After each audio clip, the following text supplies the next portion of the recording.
नमाज केल्यानं आरोग्य सुधारतं असं मी नाही तर नमिता थापर यांनी म्हटलंय आणि याच एका वक्तव्यामुळे सोशल मीडियावर वादाची ठिणगी पडली आहे। उन्होंने मुझे बताया कि नमिता तुम हेल्थ के बारे में इतना बताती हो, do you know the health benefits of नमाज?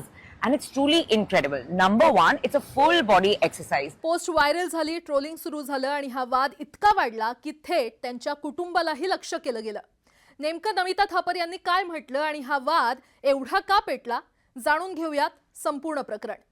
सगळ्यात आधी नमिता नेमकं काय म्हणाल्या ते पहा। Do you know the health benefits of namaz? So good for flexibility, blood circulation improve होता है, great for your joints and knees. Eid नंतर नमिता यांनी सोशल मीडियावर एक पोस्ट शेअर केली ज्यामध्ये त्यांनी नमाजचे काही आरोग्यदायी फायदे सांगितले। नमाज दरम्यान केल्या जाणाऱ्या आसनांमुळे शरीराचा पोश्चर सुधारतो, पचनक्रिया सुधारते आणि तणाव कमी होण्यास मदत होऊ शकतं असं त्यांनी म्हटलं। और सबसे अच्छी बात है कि आपको दिन में 5 बार एक रीसेट मिलता है, अ ब्रेक फ्रॉम केओस। पण ही पोस्ट व्हायरल होताच सोशल मीडियावर वाद निर्माण झाला। काहींनी त्यांच्या पोस्टला धार्मिक रंग दिला आणि ट्रोलिंग सुरू केलं। वाद एवढ्यावरच थांबला नाही, ट्रोलिंगची पातळी इतकी खालावली की लोकांनी त्यांच्या कुटुंबालाही लक्ष केलं। आई विरोधातही आक्षेपार्ह कमेंट्स केल्या गेल्या। यानंतर नमिता यांनी एक व्हिडिओ शेअर करत ट्रोलर्सला सडेतोड उत्तर दिलं।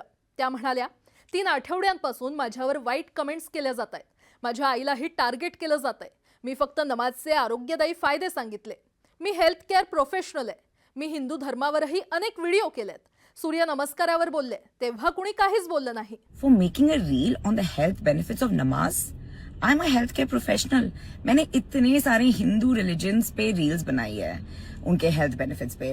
हर योगा दिन पे आसनास, स्पेशली सूर्य नमस्कार की रील्स बनाती हूँ, तब तो किसी ने कुछ नहीं बोला। मी हिंदू आहे, आमच्या धर्मात कर्माला महत्व आहे, देव सगळं बघतोय असं नमिता यांनी आपल्या व्हिडिओमध्ये म्हटलंय। That Hinduism, and I am a proud Hindu, has a concept called karma. सध्या त्यांचा हा व्हिडिओ देखील सोशल मीडियावर व्हायरल होतोय। या संपूर्ण प्रकरणावर आपलं मत आम्हाला कमेंटमध्ये नक्की सांगा।